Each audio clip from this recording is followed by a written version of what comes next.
देखिए दोस्तों, सिर्फ 6,000 रुपए की एसआईपी है और आपका जो फाइनल कॉर्पस है लगभग 1 करोड़ का देखने को मिल जा रहा है। जैसा कि आप देख सकते हैं, 15 से 20 साल के अंतर्गत ही आप यहाँ पर जो है लगभग 1 करोड़ का जो फाइनल कॉर्पस है इसको तैयार कर सकते हैं। और देखेंगे ध्यान से तो सिर्फ 13 लाख रुपए का इन्वेस्टमेंट हुआ है। तो कैसे, किस तरीके से आपको किस म्यूचुअल फंड में अपना पैसा इन्वेस्टमेंट करना चाहिए, एक जबरदस्त म्यूचुअल फंड के बारे में मैं आपको बताने वाला हूँ। आज आपको मैं ये नहीं बोलूंगा किसी स्मॉल कैप फंड में डाल दीजिए, किसी मिड कैप फंड में डाल दीजिए या किसी इंडेक्स फंड में डाल दीजिए, ऐसा बिल्कुल भी नहीं। आज आपको एक जबरदस्त फ्लेक्सी कैप म्यूचुअल फंड के बारे में बताने वाला हूँ। अगर आप इसमें सिर्फ 6,000 रुपए की एसआईपी कर देते हैं, देखिए रिटर्न तो मैंने वैसे भी काफी ज्यादा कम लेकर चला है, सिर्फ 16% का रिटर्न लेकर चला है। देखिए आपका 15 से 20 साल के अंतर्गत 1 करोड़ का जो फाइनल पर्पस है यहाँ पर तैयार हो जाएगा। तो चलिए सब कुछ फंड के बेसिक डिटेल से लेकर सब कुछ देख लेते हैं। तो इसका एनईवी देखेंगे तो दोस्तों यहाँ पर लगभग इसका एनईवी 107 रुपए का देखने को मिल जाता है। बाकी रेटिंग की बात की जाए तो 5 की काफी शानदार रेटिंग देखने को मिल जाती है। बाकी दोस्तों एसआईपी अमाउंट की बात की जाए तो आप 100 रुपए से एसआईपी शुरू कर सकते हैं। बाकी फंड साइज देखिए 2107 करोड़ का आपको फंड साइज देखने को मिल जाती है।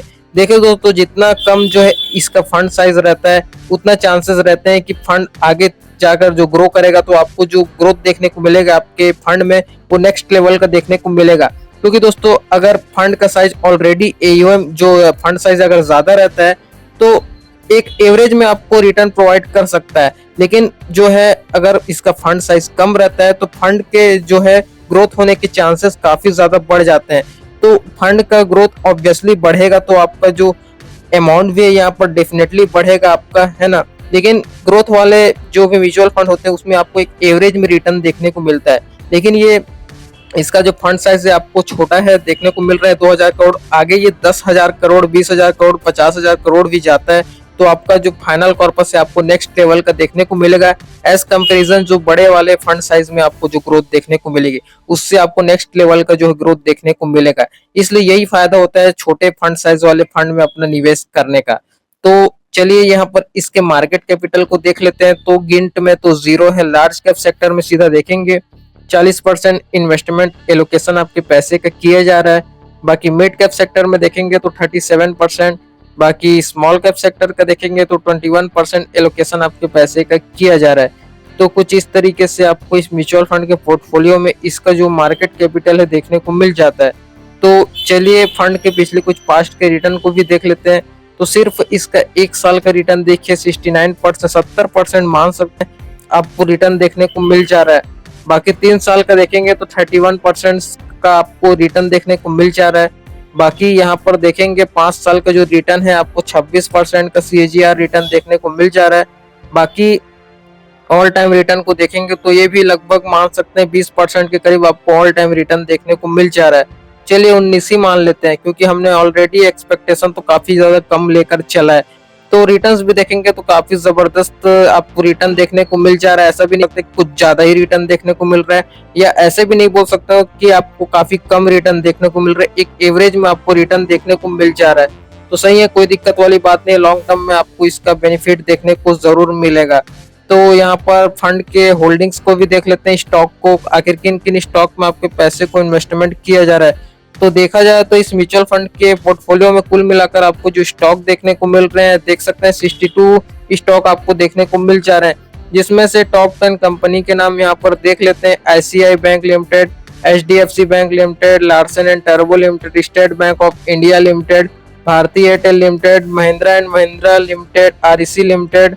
और यहाँ पर आप सभी का देख सकते हैं यार, पढ़ सकते हैं। तो ऐसे ही लगभग आपका पैसा 62 अलग अलग स्टॉक में इन्वेस्टमेंट किया जा रहा है। तो यार देखेंगे ध्यान से तो काफी बड़े बड़े दिग्गज कंपनी में ही आपके पैसे को इन्वेस्टमेंट किया जा रहा है। देख सकते हैं ICI, HDFC, Larsen and turbo, SBI, तो आपके पैसे का एलोकेशन किया जा रहा है। तो होल्डिंग्स भी देखेंगे तो काफी जबरदस्त देखने को मिल जा रहा है। ऐसा नहीं कि आपको होल्डिंग्स में किसी भी तरीके का कोई कमी देखने को मिल रहा है। तो सब कुछ का आपको बेनिफिट लॉन्ग टर्म में देखने को मिलने वाला है अगर आप इसमें इन्वेस्टमेंट कर देते हैं तो। बाकी बहुत से म्यूचुअल फंड है, ऐसा बिल्कुल भी नहीं है कि इसमें ही आपको इन्वेस्टमेंट करने की जरूरत है तो ही आपको देखने को मिलेगा ग्रोथ, ऐसा बिल्कुल भी नहीं है। आप किसी भी म्यूचुअल फंड में भी करेंगे तो आपको ये ग्रोथ देखने को मिल सकती है। तो इस तरीके से आपको होल्डिंग देखने को मिल जाता है दोस्तों।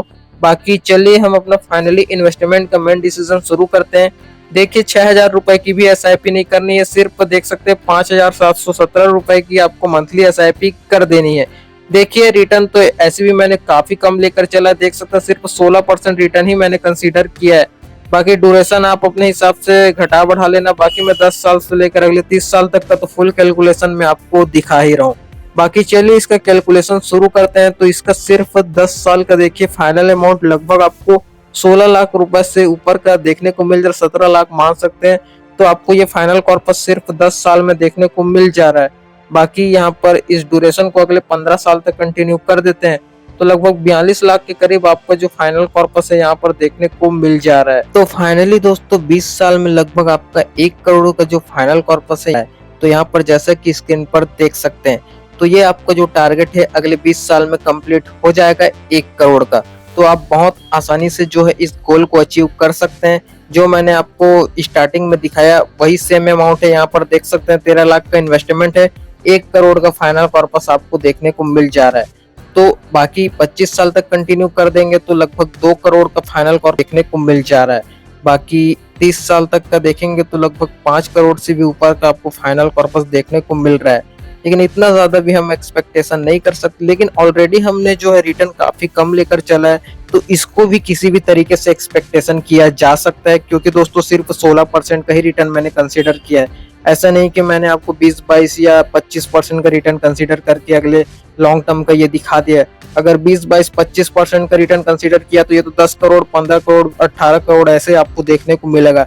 उसको तो हम किसी भी तरीके से एक्सपेक्टेशन कर ही नहीं सकता है, क्योंकि ऑलरेडी मैंने रिटर्न काफी कम लेकर चले हैं।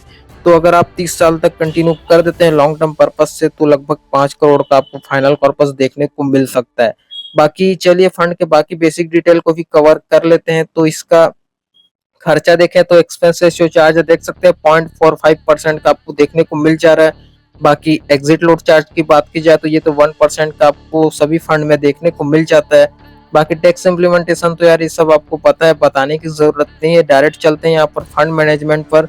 तो देखेंगे ध्यान से तो 3 लोग जो इस फंड को पूरी तरीके से मैनेजमेंट कर रहे हैं। बाकी नाम तो जैसे कि स्क्रीन पर सभी का देख ही सकते हैं।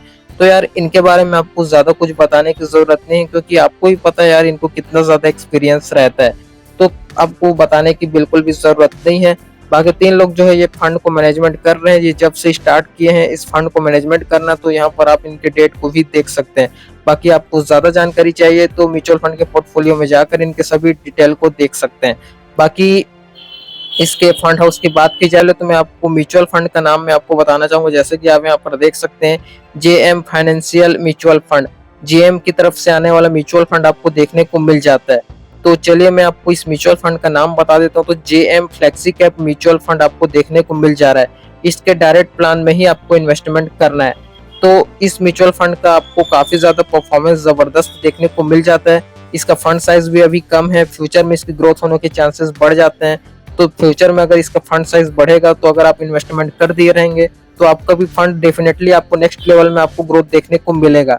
बाकी यहाँ पर इसके रैंक के मामले में बात की जाए तो ये फंड हाउस इंडिया में रैंक कर रहा है।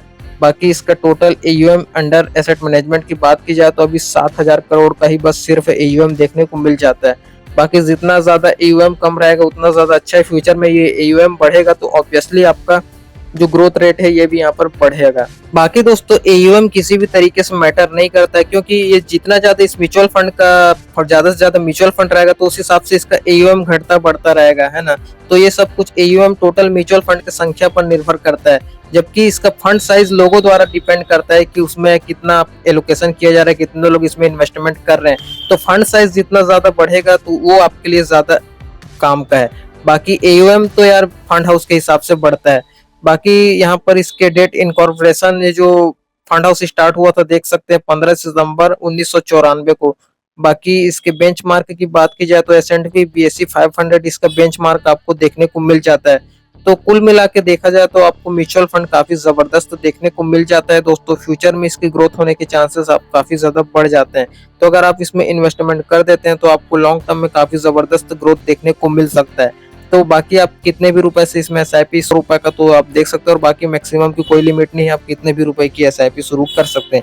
लेकिन आपको एक एसआईपी तो इस फंड में जरूर से शुरू करनी चाहिए, क्योंकि इसका देखेंगे सब कुछ अभी कम है, तो फ्यूचर में अगर ये बढ़ता है तो आपका छोटा एसआईपी भी आपको बड़ा वेल्थ बनाकर दे सकता है। अगर आप इस छोटे एसआईपी को एक हाई एयूएम वाले म्यूचुअल फंड में इन्वेस्टमेंट करेंगे तो उसके ग्रोथ रेट से इसकी तुलना करेंगे तो इसका आपको सबसे ज्यादा देखने को मिलेगा, उसका आपको कम ही देखने को मिलेगा, क्योंकि बड़े एयूएम वाले म्यूचुअल फंड एक टाइम बाद एक एवरेज में रिटर्न देते हैं। ऐसा नहीं कि एक बड़े एयूएम वाला आपको फ्यूचर में 20, 30, 40% का आपको रिटर्न देगा, ऐसा बिल्कुल भी पॉसिबल नहीं हो पाता। बाकी ये जो म्यूचुअल फंड है इसका एयूएम सब कुछ आपको फंड साइज कम देखने को मिलता है, इसके चांसेस है कि आपको फ्यूचर में 25, 30, 40% का भी आपको रिटर्न दे सके, क्योंकि आप किसी भी हाई एयूएम वाले म्यूचुअल फंड में भी देखेंगे तो वो लोग पिछले जब वो शुरू हुआ था तब देखेंगे तो उसके पास्ट रिकॉर्ड को तो लगभग 25, 30, 40% के भी आपको रिटर्न देखने को मिले हैं।